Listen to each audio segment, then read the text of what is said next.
waan idin salaamay saaxiibe. Wanaagaagu ha koobnaado.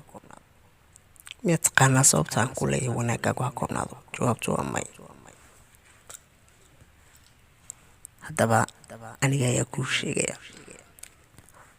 maanta waxaa laga yaabaa intiina badan ee muuqaalkaygu ama codkaygu uu soo gaadhayba inaad ku sugantihiin marxaladda xidhiidhka ood qof xidhiidh la wadaagtaan, inan ha ahaado amba inan ha ahaado.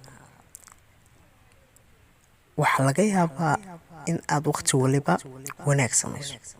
wanaagga aad samaynayso aad adigu keliyaata uga jeedo inaad ku kasbato qofkan aad jecesha.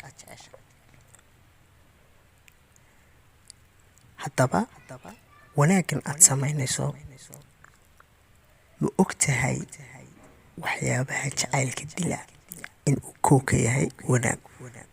waana sababta aan ku leeyahay wanaagaagu ha koobnaado.